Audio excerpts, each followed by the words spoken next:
Que ce soit le trèfle à quatre feuilles, le chat noir, l'échelle, le karma ou l'astrologie, les superstitions et les fausses croyances se retrouvent un peu partout autour de nous. Et on a trouvé ça important aujourd'hui d'adresser cette question-là et de jeter un regard spirituel sur celui-ci. Alors, on vous souhaite une bonne émission. Peut-être en parler, ceux qui lisent leur horoscope le matin, ouais, ça va peut-être beaucoup influencer le déroulement de leur journée en fonction de ce qu'ils ont lu dedans. Pas parce que l'horoscope avait raison, mais parce qu'on y a cru. Il y a toujours des éléments de foi, même dans ce que tu nous racontes, dans le secret. C'est ça qui est dangereux avec l'ennemi, c'est qu'il nous emmène jamais complètement dans un fossé ou dans l'autre, mais on est comme... dans un beau mélange qui est dans un mélange subtil. Souvent, il y a des choses qu'on croit qui ne sont pas nécessairement justifiées. Ça veut dire que même dans la vie spirituelle, il faut être basé sur quelque chose et pas juste « j'ai entendu, ils m'ont dit que… » Vous écoutez À ciel ouvert, une émission qui pose un regard spirituel sur notre monde. Pour vous abonner à ce podcast, rendez-vous sur votre plateforme préférée telle que YouTube, Apple Podcasts, Google Podcasts et Spotify. Pour nous suivre sur les médias sociaux, retrouvez-nous au @VersJésusMédia. Aussi, pour d'autres émissions ou ressources spirituelles comme celle-ci, visitez leversjésus.org. Alors bonjour et bienvenue tout le monde à une nouvelle émission de À ciel ouvert et aujourd'hui on va parler d'un sujet qui est très intéressant parce que les superstitions c'est quelque chose que tout le monde on peut avoir même des fois sans s'en rendre compte. C'est des choses qui des fois sont le vestige des habitudes de nos parents parfois, de notre famille, peut-être de la culture dans laquelle on vit. Et pour en parler aujourd'hui, je suis très bien content d'avoir avec nous un nouveau. Hein? Aujourd'hui, on a Fred Onsotti. Salut Fred. Salut. Content de t'avoir avec nous. Moi aussi, je suis content d'être ici avec vous autres. Et puis, on va pouvoir avoir l'occasion justement de partager un peu sur ce sujet-là, puis un peu dans nos témoignages personnels. Mais éventuellement, puis je vais évidemment présenter Isabelle Grondin à toi. Ah, les gens me connaissent, je pense. Salut Chani, salut Fred. Qui est également autour. C'est une fixture. et moi-même, votre animateur Chani Roy, comme à l'habitude. Et donc, on va non seulement parler un peu de ce qui nous a touché un peu dans nos vies par rapport à cette question-là, mais on va rapidement aussi jeter un regard spirituel sur la question et plus précisément un regard chrétien aussi sur cette question-là du superstition et les fausses croyances qui peuvent encore s'immiscer dans notre vie. Et alors, c'est ce qu'on va faire aujourd'hui, une conversation à ciel ouvert, donc on dit sans rien cacher. Et on invite les auditeurs à suivre la conversation, puis peut-être même à nous partager avec nous, parce que c'est ça la première question qu'on va poser. Est-ce que vous avez déjà eu, vous, des porte-bonheur dans votre passé, ou même, j'espère pas maintenant, mais quelque chose que vous avez déjà cru dans le... On a parlé du trèfle à quatre feuilles en entrée d'émission, tu sais, on dit pour avoir un petit peu un lucky charm, on dit en anglais, ou toutes sortes de choses pour attirer la chance, la bonne fortune. Et puis là, j'allais dire, nous, on va partager ça aussi entre nous, puis si à la maison, ceux qui écoutent en ce moment veulent aller nous rejoindre sur les réseaux sociaux ou ceux qui écoutent sur YouTube, écrire en commentaire un porte-bonheur que vous avez déjà eu, peut-être intéressant, cocasse, on ne sait pas. N'hésitez pas à le faire, ça va être intéressant de vous lire aussi. Alors, qui brise la glace? Un porte-bonheur, en avez-vous déjà eu d'abord? Est-ce que tu y croyais en même temps? C'est sûr que j'ai pas eu de patte de lapin. Je sais que ça a été quelque chose qui avait été mentionné qui était quand même populaire, mais moi, je sais pas si je pensais au porte-bonheur. J'ai comme des choses qui avaient comme une signification plus... comment on dirait ça? Émotionnelle ou ouais, un attachement? J'ai cherché le terme là, plus affectif. Comment on dit ça? Donc, en tout cas, le terme me vient pas. Mais c'était plus par rapport à ça, un objet que quelqu'un m'avait donné, une valeur sentimentale. C'était ça que je cherchais. Quelque chose avec une valeur sentimentale. Si quelqu'un me manquait ou quelque chose, je prenais un objet qui lui avait appartenu ou des choses comme ça. C'est plus ça qui me vient à l'esprit, honnêtement, des porte-bonheur comme tel. Comme, mettons, j'ai un examen le lendemain, puis là, il faut que je mette quelque chose dans ma poche ou quelque chose. J'ai pas beaucoup de souvenirs. Je te dis pas que c'est jamais arrivé, mais ça me vient pas à l'esprit. Là. Mais des choses qui avaient une valeur sentimentale pour moi... Est-ce que tu gagnais souvent dans les concours à l'école puis dans les tirages? Je pense que ça m'est jamais arrivé. Ceci explique peut-être ça. Là. Ça explique tout! Au contraire, c'est pas la conclusion qu'on souhaite tirer évidemment aujourd'hui, donc je fais des blagues là-dessus. Évidemment, Fred, de ton côté, toi? Non, je pense que je suis un peu comme Isabelle. J'ai pas eu vraiment des lucky charms, comme on dit en anglais. Mais c'est sûr que je me rappelle, il y avait des choses que... Parce que moi, j'ai grandi dans un autre pays, un pays qui était colonisé par les Angleterres, par les anglophones, England, Ouais. Les Anglais. Les Anglais, oui. C'est au Kenya. Mais ce pays, on a comme beaucoup de traditions on a hérité de l'Angleterre. Et une de ces traditions, c'était de porter, en fait, comme les hommes, il faut porter souvent un mouchoir avec nous. Ah, OK. Ah oui, OK. Et ça, c'était quelque chose Un mouchoir en tissu là, que vous portiez? Oui, un tissu, un bon tissu. Mais pour moi, c'était en coton. C'était pas comme quelque chose... j'ai payé beaucoup de sous.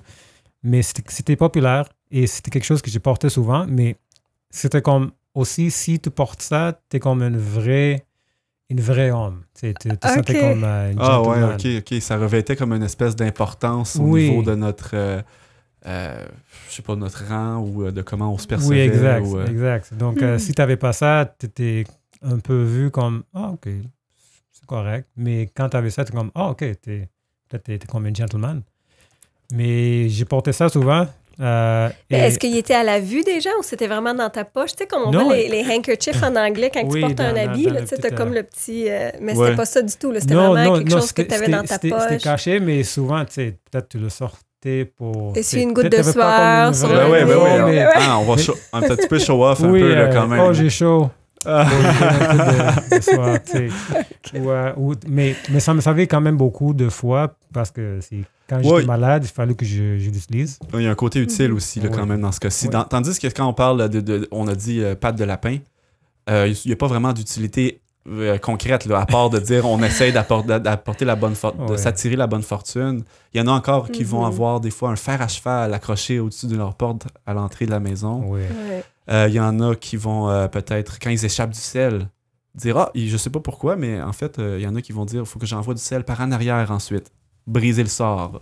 Briser un miroir, parlant de briser. L'avez-vous déjà entendu celle-là? Oui. Ouvrir un parapluie dans... 7 ans? Oui, ouvrir un parapluie dans la maison, tu faisais jamais ça portait malheur. Oui. Plein de choses qu'on entend. Jamais mettre un chapeau sur un lit.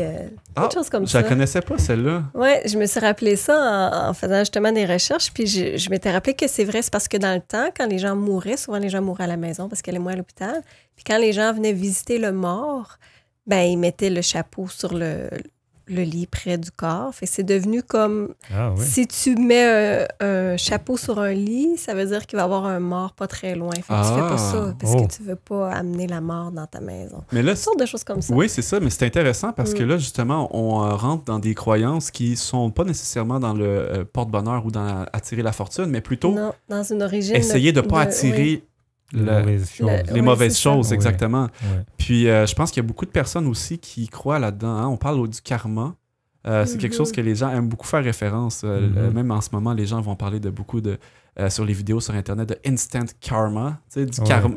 Quand quelqu'un fait une mauvaise action, puis il se retourne tout de suite en se retournant, il va foncer dans un poteau. Là, les gens vont dire voilà. Instant karma. Tu as eu ta récompense immédiatement. Oui. Donc, des fois, ça nous fait sourire. C'est juste quelque chose qu'on dit on ne croit pas nécessairement absolument, mais qu'on le fait quand même pour une raison ou une autre. Puis, des fois, quand on va toucher du bois. Pourquoi qu'on dit ça déjà?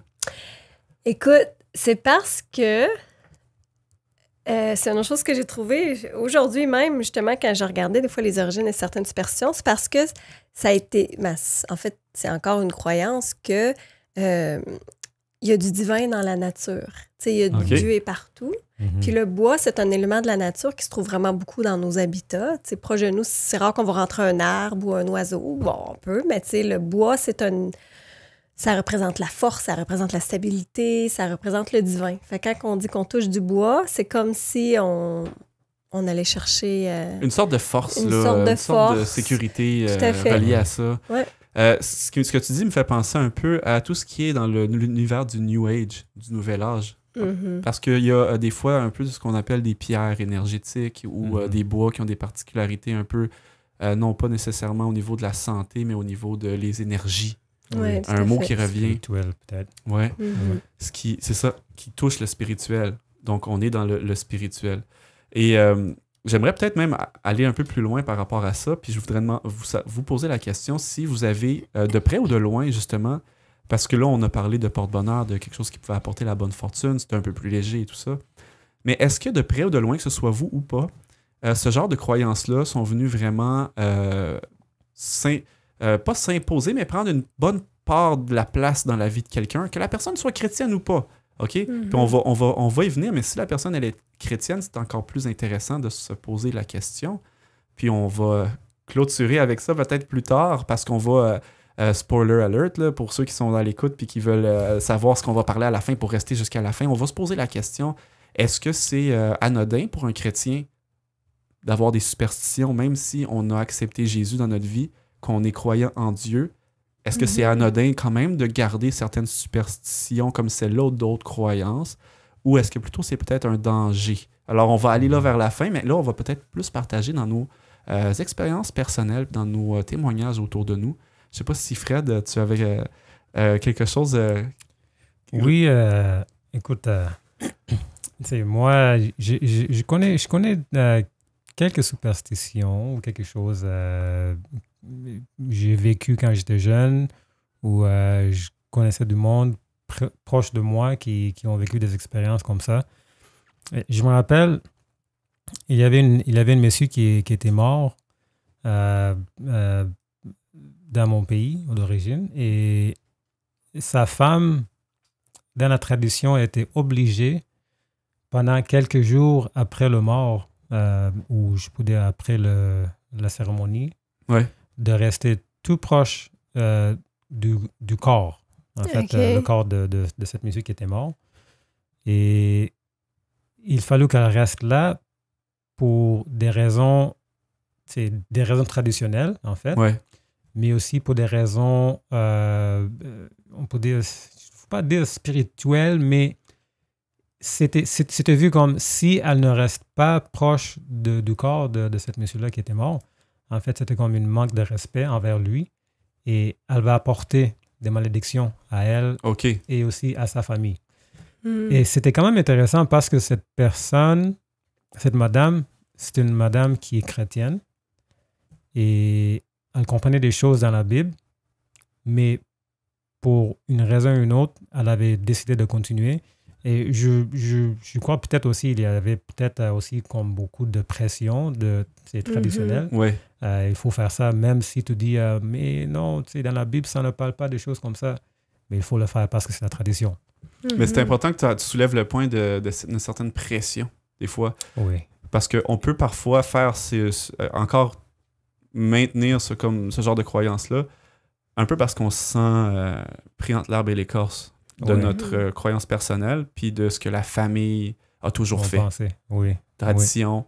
Malédiction, c'est le terme, je pense, que je cherchais tantôt, justement. C'est beaucoup relié aux fausses croyances, même encore dans plusieurs pays.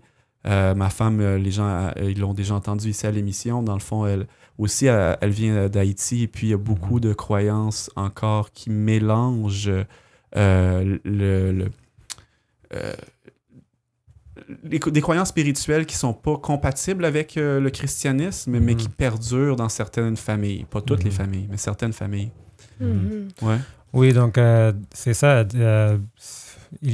C'est sûr, c'est pas juste dans ces deux pays-là, c'est le mien ou de ta femme en Haïti. Il y a beaucoup d'autres pays dans le monde où, même si il y a beaucoup de gens qui sont chrétiens ou chrétiens, il y a comme des traditions qui sont habitués à faire. Et cette pression de la culture, le contexte social, ça amène beaucoup de pression, en fait, pour la personne, pour qu'il puisse faire une affaire qu'il ne croit pas à faire. Mais à cause de cette pression, il dit, regarde, on va juste éviter tous les autres problèmes familiaux, on va éviter des problèmes sociaux dans mon contexte, et on va juste aller avec cette tradition. Et je crois, des fois, c'est quelque chose des fois, il faut faire attention aussi, parce que c'est sûr qu'il y a comme des contextes sociaux desquels on vit, mais en tant que chrétiens, nous sommes... c'est notre Dieu qui a le dernier mot. Oui, c'est ça. Sur des choses qu'on décide de faire ou pas. Mais je trouve que c'est intéressant ce que tu dis, Fred, parce que justement, là, moi j'ai cité un exemple, disons, ma femme, et tu as donné un exemple aussi. Puis des fois, on peut avoir l'impression que ce sont des choses qui sont qui frappent beaucoup l'imaginaire quand on parle de vaudou, exemple, pour ne pas le nommer. Ça, c'est clairement des croyances extra, tu sais, un petit peu qui impressionnent les gens qu'on en parle. Mais pourtant, tu l'as si bien dit, c'est partout, ces fausses croyances-là. Puis mon histoire personnelle est beaucoup reliée à ça, parce que dans mes débuts dans le christianisme, moi, j'étais quelqu'un qui lisait beaucoup sur des livres qui mélangeaient le christianisme et d'autres fausses croyances. Et peut-être les gens à l'écoute ont déjà entendu parler du livre Le Secret. Ça s'appelle The Secret en anglais. Et ce livre-là, c'est Rhonda Byrne qui l'a écrit. Puis moi, je l'avais lu. J'avais écouté le documentaire à l'époque parce que je travaillais avec des gens autour de moi qui n'étaient pas forcément chrétiens, probablement même pas, qui me l'avaient dit, il faut que t'écoutes ça, il faut que t'écoutes ça. Si tu veux devenir riche, puis tu veux faire beaucoup, écoute ça. Puis là, je me suis dit, OK, moi l'écouter. Puis là, j'ai regardé ça, ce documentaire-là. Puis là, on nous parle dans ce documentaire-là de la loi de l'attraction. Puis la loi de l'attraction, c'est une croyance selon laquelle que ce que tu projettes dans l'univers va te revenir. Ça peut être aussi banal que de dire, de croire fermement que tu vas rencontrer l'âme sœur d'ici la prochaine année, et puis de te le dire chaque jour, et puis là, ça va arriver. Ou de même se dire, aujourd'hui ou demain, je serai millionnaire, et puis de te le répéter d'une manière à ce que tu le crois pour qu'éventuellement, ça arrive. Et puis, là, il y a des personnes dans le documentaire qui sont... là pour en parler, qu'ils ont toutes sortes de titres, qui mieux, là, pour essayer de donner un peu de légitimité un peu à cette croyance-là. Et puis, c'est quelque chose qui est très, très, très présent dans probablement beaucoup de pays dans le monde, mais ici, où nous, on est au Québec, j'ai connu beaucoup de gens là, qui ont beaucoup cru à ça, et même des croyants. Et puis, je me souviens qu'il y a une personne qui était dans notre entourage, un chrétien, un pasteur même, qu'on avait rencontré à l'occasion, puis il avait dit à ma femme, il dit, faudrait que tu fasses attention avec ce que tu lis en ce moment, parce que c'est pas quelque chose, je crois, qui va te rapprocher de Dieu, probablement plus t'éloigner. Et puis, je garde ça peut-être pour plus tard, mais j'ai lu un livre sur la question dans ce moment-là, parce que j'étudiais la Bible, et j'étais pas encore nécessairement chrétien. Puis j'avais trouvé un livre qui parlait de ce phénomène-là. Puis une fois que je suis devenu chrétien, je l'ai relu, puis j'ai été un peu ébahi de voir à quel point c'était pas mal un substitut au christianisme. C'était vraiment quelque chose qui était en compétition pas mal avec la foi chrétienne. Puis là, j'ai compris à ce moment-là ce que l'homme nous avait mis en garde en voyant tout ce qui était à l'intérieur de ça. Donc, si vous êtes chrétien et que vous avez lu le livre The Secret, Le Secret, peut-être même que vous y croyez à la loi de l'attraction, je vous invite à rester à l'écoute, puis dans quelques minutes, je vais vous partager peut-être un peu plus sur la question. Ça me fait juste penser, Chani, est-ce que... Parce que, tu sais, c'est pas complètement faux. C'est pas toujours complètement faux dans le sens que même dans la Bible, on a des principes bibliques qui vont un peu dans ce sens-là. Tu sais, comme tu vas récolter ce que tu sèmes, par exemple, ou fais à l'autre ce que tu veux qu'il te fasse. C'est toutes des choses de retour, de action-conséquence. Les choses vont t'arriver. Exactement. Si tu as la foi en quelque chose que tu ne vois pas, tu peux quand même, si tu lui crois, réclamer une promesse, même si tu ne vois pas l'accomplissement de la promesse tout de suite. Il y a toujours des éléments de foi, même dans ce que tu nous racontes dans Le Secret. Fait que, oui, c'est vrai. C'est ça qui est dangereux avec l'ennemi, c'est qu'il nous emmène jamais complètement dans un fossé ou dans l'autre, mais on est comme un peu toujours... dans un beau mélange. Dans un mélange subtil qui nous attire puis qui peut être dangereux. C'est ça le problème. Oui, mais tu sais, c'est vrai. Ça me fait penser à... Quand j'étais jeune, j'ai détesté à manger, je ne mange pas aujourd'hui, mais on mangeait la foie. Le foie? Le foie de l'animal? Oui, le foie, oui. Et je détestais vraiment le goût. Je le détestais. Mais... On se serait bien entendu, toi et moi. Il y a beaucoup de raisons aujourd'hui pour lesquelles je n'en mange pas. C'est pas nécessairement juste le goût. Mais... C'est sûr qu'il y avait des fois où j'en ai goûté et je ne savais même pas que c'était le foie parce que la façon de laquelle c'était cuit, c'était apprêté. C'était vraiment... C'était pas tout apprécié au début, mais c'était comme, OK, c'est faisable, je peux manger ça. Mais c'est comme ça que l'ennemi fonctionne. Il nous donne pas juste comme un morceau de foie qui est avec tout le sang. Qui sait qu'on ne sera pas tenté, ça n'a pas l'air bon. Non, je ne prends pas ça, c'est sûr. Mais il va le mélanger avec des épices. Il va faire toutes sortes de choses. Beaucoup de ketchup. Oui. Nous autres, c'était comme ça qu'on faisait. On noyait le goût avec du ketchup. Tout passait avec le ketchup. Oui, c'est ça. Moi, pour répondre à ta question, par rapport aux expériences personnelles, comme j'ai dit, des fois à l'occasion dans d'autres émissions, on a voyagé pour des voyages missionnaires dans le passé.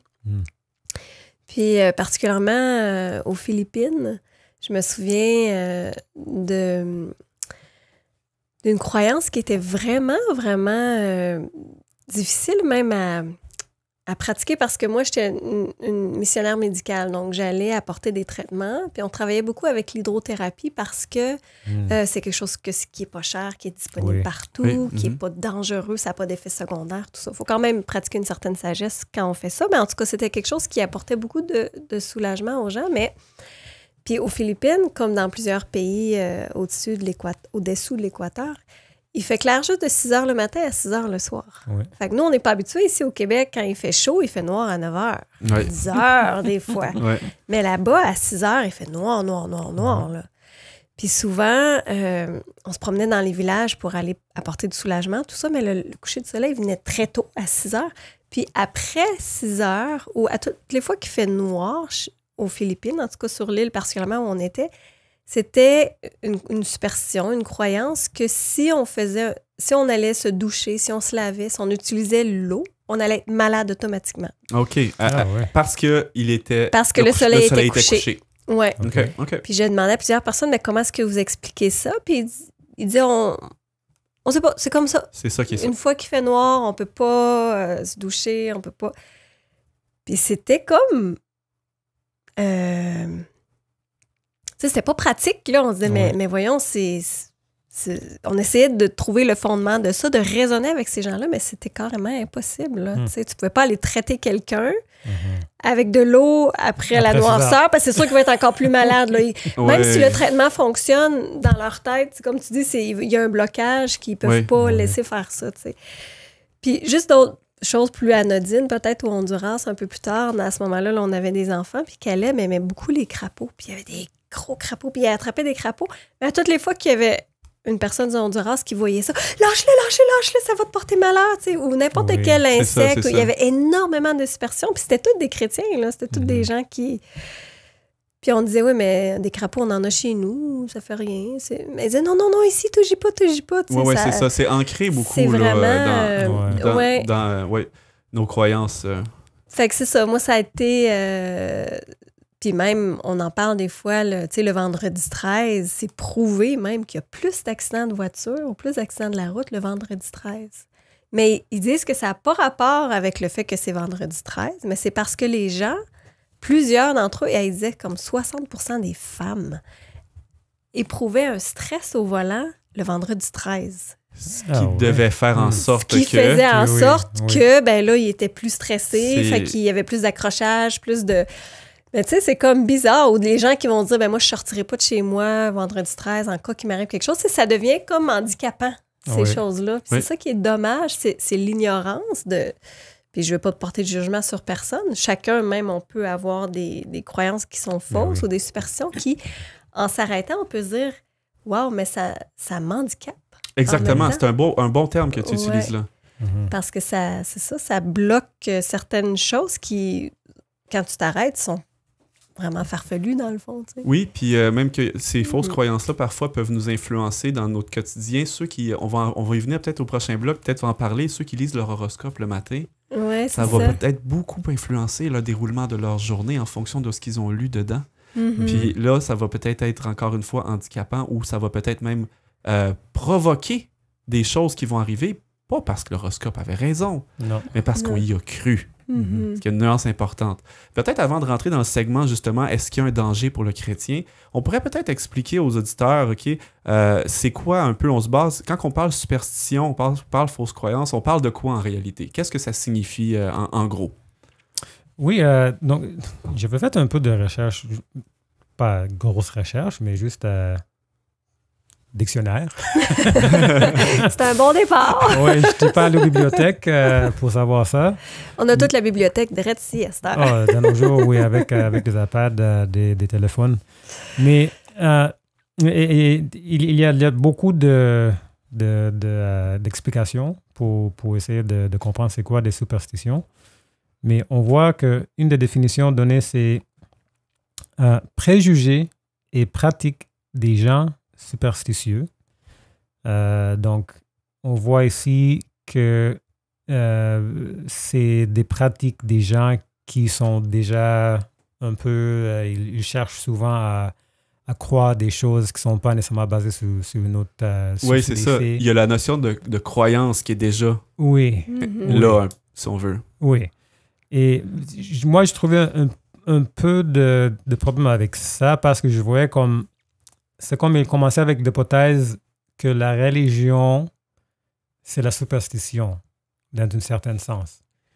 Et moi, en tant que quelqu'un qui croit en Dieu, qui croit dans la parole de Dieu, peut-être c'est vrai pour certaines choses, mais et même, je peux dire, peut-être même pour moi, quand j'étais jeune, je n'avais pas nécessairement comme une fondation de croyance qui était basée sur quelque chose qui était vrai. C'était juste, j'avais entendu. Oui. Mais j'ai jamais eu comme une relation avec Dieu pour moi-même, pour lui connaître comme il est. Donc, peut-être, je peux dire même, j'avais comme une religion ou une croyance qui était superstitieuse pour moi-même.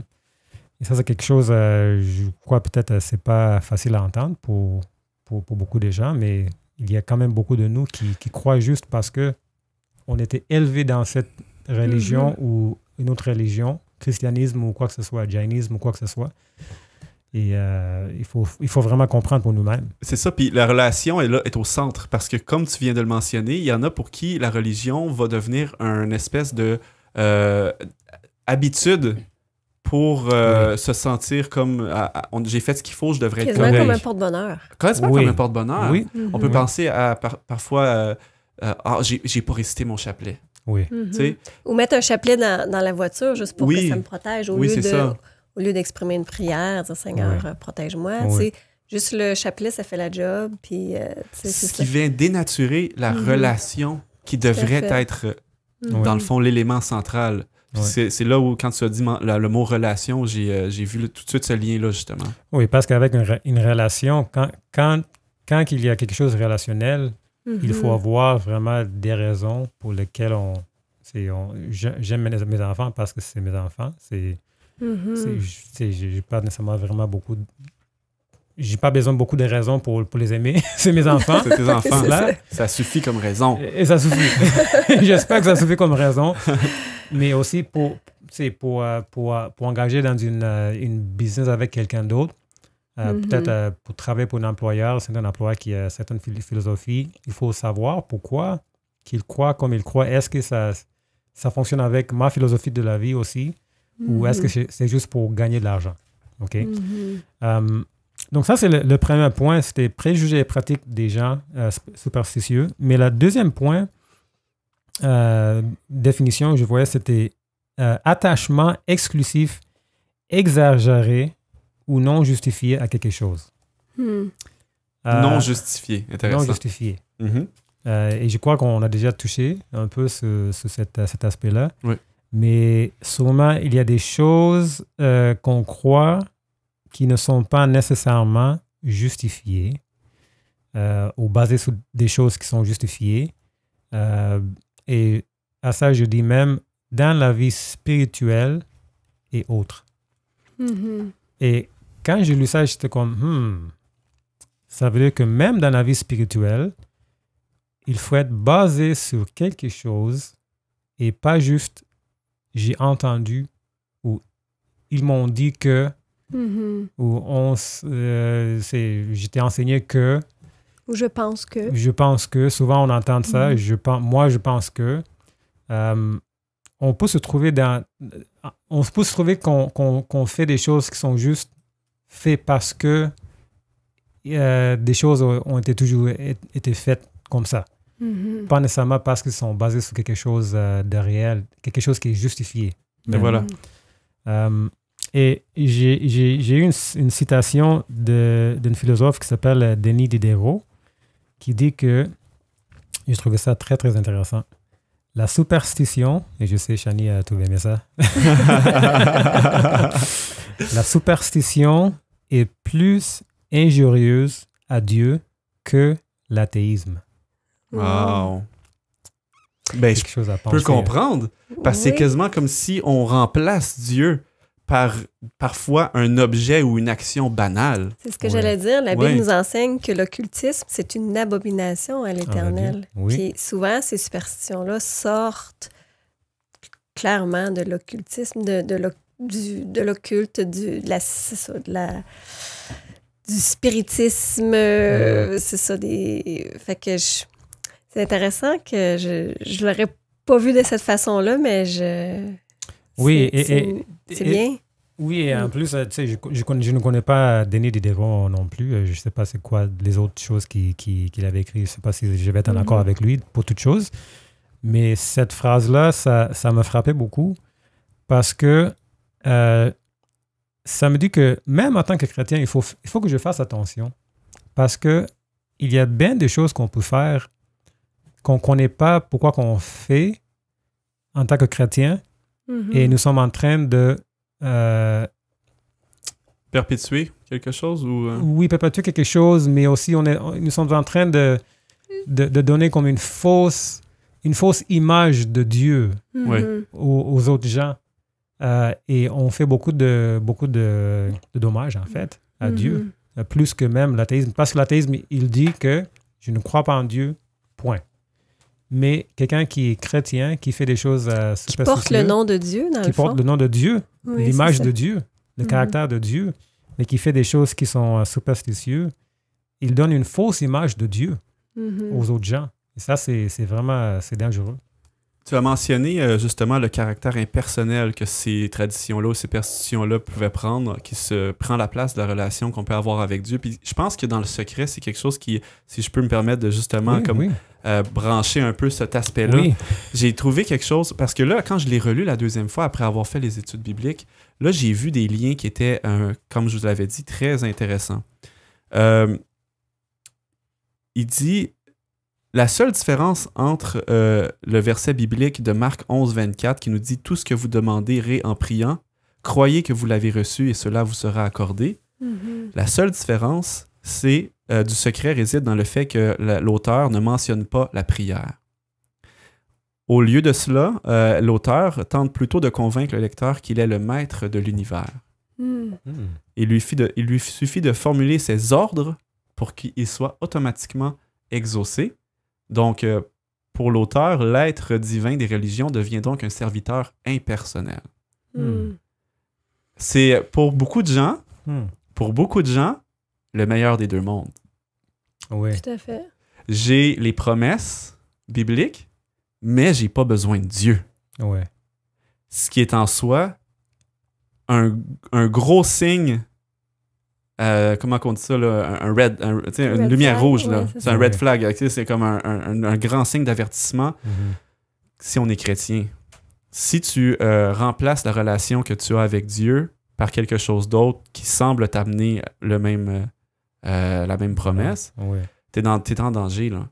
Puis on a parlé de l'ennemi tantôt qui probablement se fait beaucoup se réjouit probablement d'amener ces fausses croyances-là. Parce que la personne se dit, bon, ben, écoute, elle est contente, puis en même temps, j'ai éliminé Dieu de sa vie. Fait qu'elle cherchera probablement même pas Dieu. Ouais, c'est triste. Ça me fait penser à une autre chose aussi, parce que la Bible nous enseigne aussi à plusieurs endroits de prier, mais de toujours, tu sais, dans la prière que Jésus nous enseigne, c'est de toujours dire que ta volonté soit faite. Bingo. Mais ça dit pas que ta volonté soit faite. Mais non. Ça dit... Que ma volonté soit faite.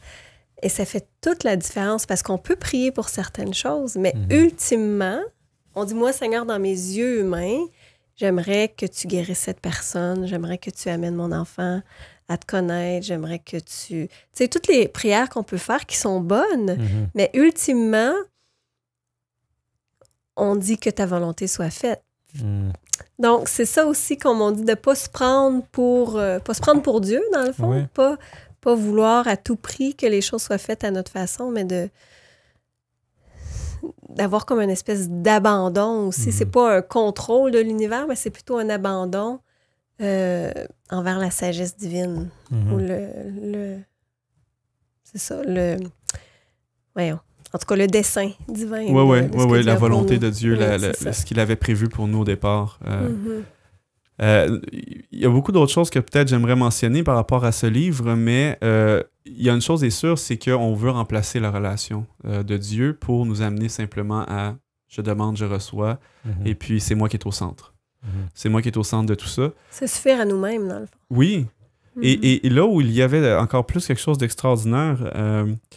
Et puis là, je retrouve pas nécessairement le passage que je voulais dire, mais c'est que certaines personnes y croient tellement fort que même quand leur demande ou leur requête qu'ils avaient envoyée à l'univers finissait par se réaliser, mais d'une manière qui n'était pas souhaitée, se disait c'était de ma faute. J'aurais dû être plus précis avec l'univers. Puis je vais y aller de mémoire parce que je m'en souviens pas exactement.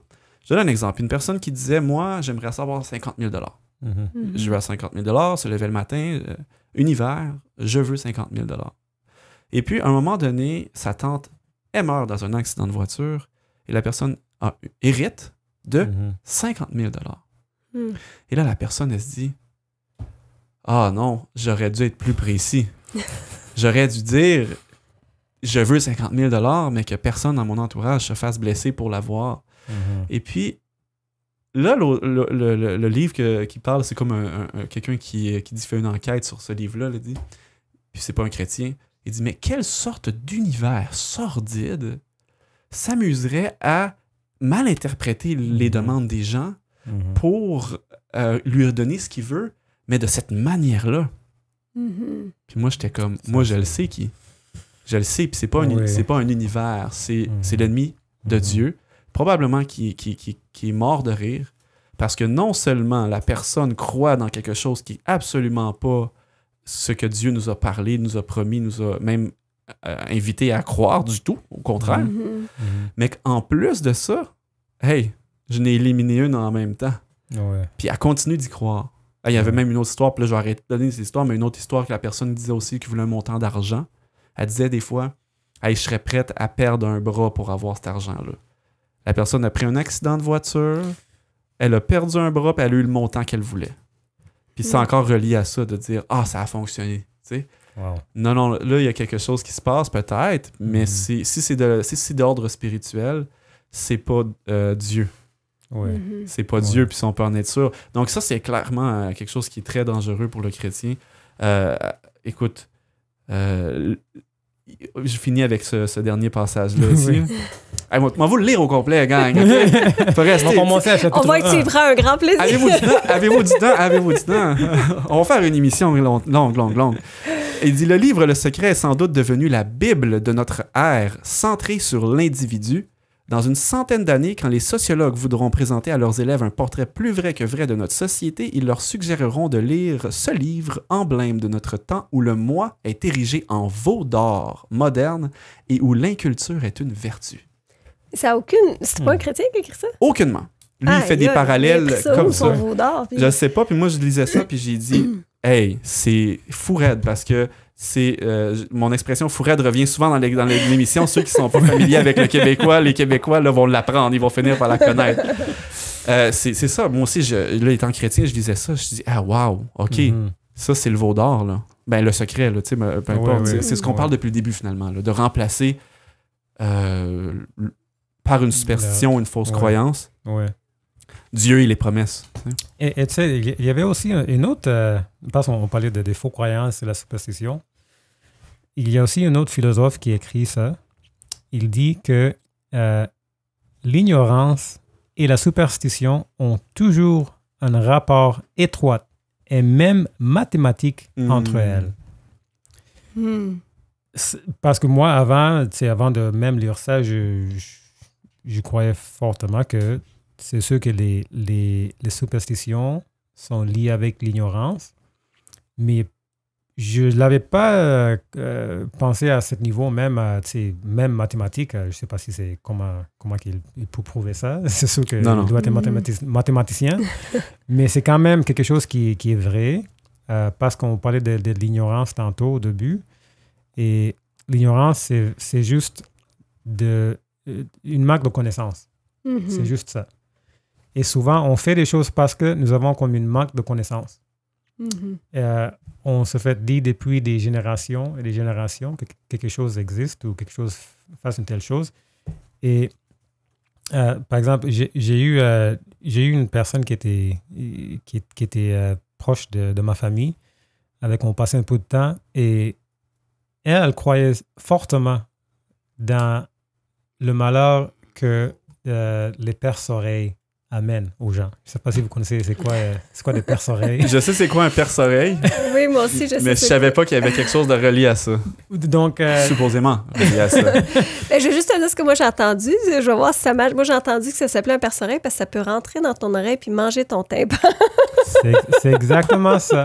Pour vrai? Exactement ça. Hey, souvenez-moi de couper le son rendu à l'émission à ce bout-là quand les enfants vont l'écouter. C'est pas vrai. Et en fait... Ben, je sais pas, c'est-tu vrai? Non. OK, merci. C'est pas vrai. Heureusement, c'est pas vrai. Mais on peut dire que c'est drôle, mais c'est pas vraiment drôle. Parce que j'ai dit, garde, on va faire un peu de recherche ensemble parce que la personne était là. Et ma fille de 6 ans était là, puis a entendu ça, puis était comme... Il y a la voix des perce-oreilles, vous êtes en campagne, vous autres, hein? C'était comme la saison d'été, puis il avait tellement de perce-oreilles partout, puis je disais, oh boy, ma fille, elle va vraiment capoter. Ben, avec raison, là, tu sais. Et j'ai dit, regarde, on va faire la recherche ensemble. Ma fille est là, elle va le voir aussi. Puis on a fait de la recherche, puis on voyait que c'était pas vrai que les perce-oreilles rentrent dans des oreilles des personnes et que ça perce des oreilles des personnes. C'est pas vrai. Mais même si on avait fait cette recherche-là, puis mon amie avait vu ça... Elle croyait encore? Elle croyait quand même. Parce que pour elle, son père, elle avait dit une histoire d'un ami de son père qui était jeune, qui avait eu une blessure à cause de perce-oreille, et finalement, il croyait qu'il était mort à cause de ça. Ouais. Wow. Et cette histoire l'avait vraiment marqué depuis sa jeunesse. Et même à la face de la vérité de la recherche, c'était pas facile à sortir dans cette façon de penser. Oui, c'est ancré. Mais c'est comme le peuple d'Israël, tu sais, ça a pris du temps parce que les autres, ils sortaient d'un pays où il y avait eu l'esclavage, il y avait beaucoup de divinité, je cherche le mot, d'idolâtrie et tout ça. Oui. Puis ça leur a pris du temps à ce peuple-là, même si le Seigneur s'est révélé à eux de façon incroyable et tangible et tout, ça leur a pris vraiment plusieurs générations même à se défaire de toutes ces croyances-là. Fait que j'ai pas de difficulté à croire que justement, il faut faire attention à ce qu'on passe à l'autre génération parce que ça reste. Et ça a été rapide à retourner. Oui, c'est ça. Quand on se souvient que Moïse était monté sur la montagne et qu'il redescend et qu'il voit qu'ils étaient déjà faits un veau d'or. Ouais. Fait que c'est jamais loin, puis c'est pour ça qu'il faut rester, d'après moi, ancré dans notre foi. Oui, c'est vraiment quelque chose qui est...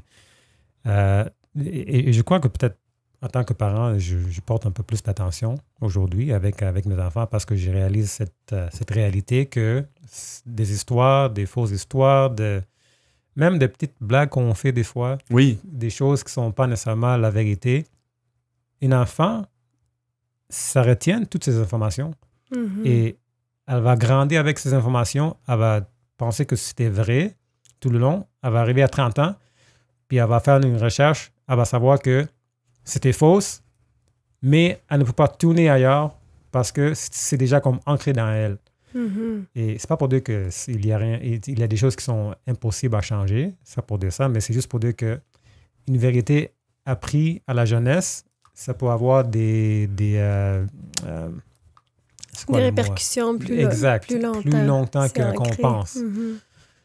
Et des superstitions, c'est sûr, parce que cette histoire des perce-oreilles, j'ai vu ça, j'ai même vu dans des encyclopédies de 1856, c'est écrit dans des encyclopédies de chirurgie 1803, 1795, c'est toutes des encyclopédies où ça mentionnait des effets des perce-oreilles dans une façon qui était comme fausse.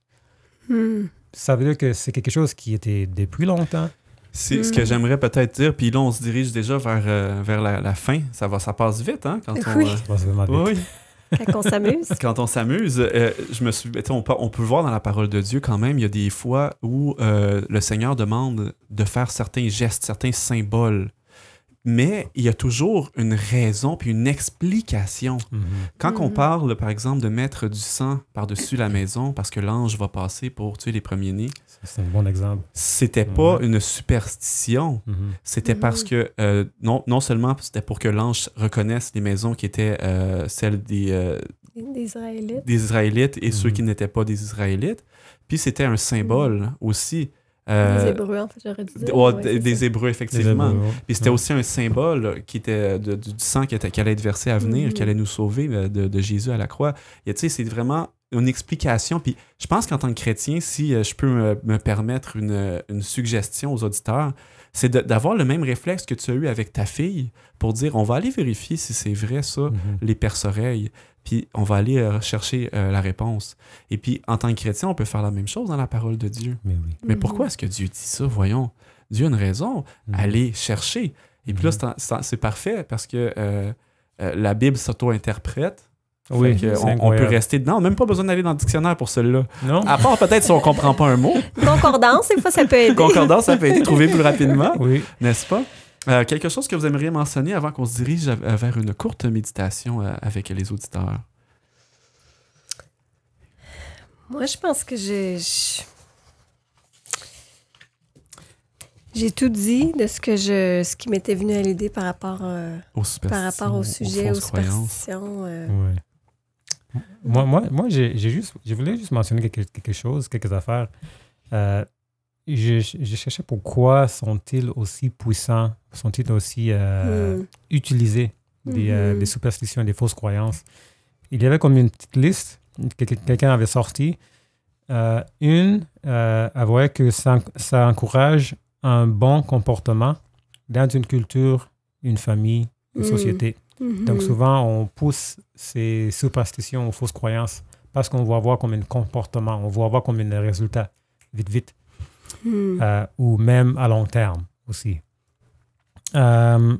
Et aussi, souvent, ça aide, au lieu de peut-être comme faire la recherche, ça nous aide à donner des explications aux choses étrangères qu'on voit. Des choses qu'on ne peut pas expliquer, c'est ce que tu veux dire? Exact. Ou on ne peut pas expliquer non plus. Ou peut-être on a essayé pendant plusieurs années, puis on n'a aucune raison, puis on va dire, regarde, au lieu de le laisser comme ça, je vais dire que, selon moi, je crois que c'était à cause de X. Ouais, c'est ça. Y, Z. Puis on sent qu'on a comme un peu réglé le dossier. Exact. Donc, on donne comme une raison. Ouais. Et on passe ça génération après génération, puis ça devient un autre problème. Où ça nous aide aussi à donner une bonne chance à notre futur. Tu as quand même mentionné ça, même avec le livre The Secret. Ouais. Et il avait un exemple ici de Michael Jordan. C'est vrai, ça, Chani, Michael Jordan? Oui, j'écoute attentivement. Il est grand. Grand fan de basket ici. Michael Jordan qui portait ses shorts de son université sous son jersey parce qu'il pensait que ça va augmenter sa performance. Même si c'était... Michael Jordan, c'était quelqu'un qui pratiquait comme tout le temps. C'était quand même quelqu'un qui était talentueux. Mais il avait cette côté de superstition aussi qu'il fallait porter ses shorts en dessous de jersey parce que ça va augmenter. Donc, ça va aller au-delà de ses... Ils ont déjà cancellé une game parce qu'ils avaient oublié? Ou... Non, ça n'allait pas jusque-là. C'est presque arrivé dans le film Space Jam, mais c'était un film. Okay. Ah oui, OK. Et le dernier point, c'était pourquoi on fait des choses comme ça. Souvent, c'est parce que c'est répété. Après plusieurs générations. Puis ça devient juste comme une mythe. Comme si c'était sécurisant aussi. Et voilà. Et puis c'est très bien ce que tu dis parce que ma méditation va un peu aller dans ce que tu viens de dire, quelque chose qui s'était fait juste répéter de génération en génération. Alors, si vous permettez, je vais parler aux auditeurs directement. Et puis, on va revenir tous ensemble pour une courte conclusion. Il y a une histoire que j'aimerais peut-être vous raconter. Et c'est celle d'une maman qui faisait un jambon. Et puis, elle faisait son jambon toujours en coupant les 2 bouts de chaque côté. Tout le temps, elle coupait les 2 bouts de chaque côté et faisait cuire son jambon. Et puis, sa fille lui dit « Mais pourquoi, maman, tu faisais ça? Pourquoi tu coupes les 2 bouts? » Il dit « Ah, c'est comme ça la recette. Ma mère a toujours fait comme ça, puis ma grand-mère a toujours fait ça comme ça. » Elle dit « Ah, bon, je sais pas pourquoi, ok. » Et puis là, à un moment donné, ils vont chez grand-maman. Et puis, la petite fille va voir grand-maman, puis lui demande « Mais grand-maman, pourquoi est-ce que vous coupez les 2 bouts dans le jambon de cette recette-là? » Elle dit, c'est parce que mon plat, il était moins grand, puis le jambon ne rentrait pas à l'intérieur. Fait qu'il fallait que je coupe les 2 bouts pour que le jambon rentre dedans. Mais on est tous un peu pris avec ce genre-là, des fois, d'habitude, de superstition, de fausses croyances, qu'on ne sait pas pourquoi, on ne sait pas d'où ça vient, mais c'est là, puis c'est dans nos vies. Mais comme on vient de le mentionner durant l'émission, on a comme un peu un rôle de dire, je vais aller vérifier, est-ce que ça colle? Est-ce que c'est compatible avec ma foi chrétienne ou est-ce que ça ne l'est pas? Et je pense que ça, c'est quelque chose qu'on est tous invités à faire. On dit en anglais « let go and let God ». On dit « laisser aller et laisser Dieu agir ». Puis parfois, on a besoin de laisser aller des fausses croyances pour que Dieu puisse réellement agir dans nos vies. Même que la parole de Dieu nous en parle, des fois, on a un interdit dans notre vie, dans notre maison. Quelque chose qui empêche l'Esprit de Dieu de faire son travail, carrément. Parce qu'on n'a pas laissé aller quelque chose qui n'appartient pas à Dieu. Et puis, la parole de Dieu est assez claire en ce qui concerne un peu ce genre de fausses croyances. Il y en a plusieurs. On parle beaucoup des astrologues. Dans la parole de Dieu, on nous le dit dans Deutéronome 18, au verset 10 à 14, qui nous dit qu'il faut se détourner de toutes ces choses-là, de l'astrologie. Et on donne un exemple comme celui-là, mais de laisser la place à l'ennemi, s'il rentre son doigt, tranquillement, pas vite, c'est la main qui rentre. Et éventuellement, il s'est invité à dîner dans la maison, peut-être même pour prendre une tranche du jambon qu'on a parlé. Et j'aimerais vous lire Hébreux, le chapitre 11 et le verset 1. On nous dit « Or, la foi est une ferme assurance des choses qu'on espère, une démonstration de celles qu'on ne voit pas. » Et on continue dans ce chapitre-là à nous parler de plusieurs héros de la foi. On dit c'est par la foi que Abel a fait quelque chose, que Enoch a fait autre chose, que Noé, que Abraham. Et on va se référer à des choses qui sont très tangibles, qui vont justement nous montrer que la foi qu'on a en Dieu est basée sur quelque chose et sur une relation. Et on nous dit dans la parole un autre endroit, « Or, la foi vient de ce qu'on entend, et ce qu'on entend vient de la parole de Dieu. » Donc, on vous invite à aller faire vos recherches, mais pas aller faire vos recherches n'importe où. Vous n'avez pas besoin d'aller plus loin que la parole de Dieu pour trouver toutes les réponses à vos questions. Bonne recherche. Ce podcast est disponible sur toutes les plateformes dont YouTube, Apple Podcasts, Google Podcasts et Spotify. Et retrouvez-nous sur les médias sociaux au @VersJésusMédia. Alors, je suis vraiment content d'avoir fait cette émission-là en votre compagnie. Puis peut-être même, j'aimerais laisser un autre verset avant même de continuer aux auditeurs.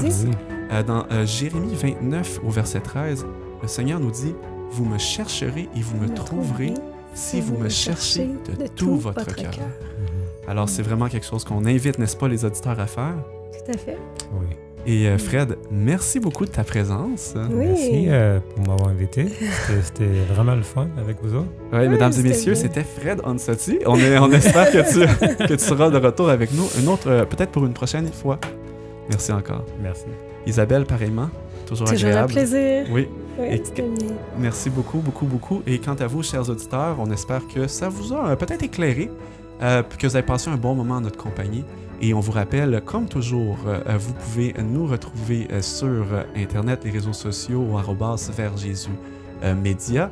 Et vous pouvez vous abonner à notre émission, soit sur YouTube pour la regarder et voir le studio, et voir nos sourires, et voir où on est. Et vous pouvez aussi l'écouter plutôt en format audio, si vous êtes sur la route, et ou en transit, dans l'autobus, je ne sais pas, sur toutes les plateformes de balado-diffusion aussi appelées podcast. Alors, c'est un rendez-vous pour une prochaine émission et merci beaucoup d'avoir été des nôtres.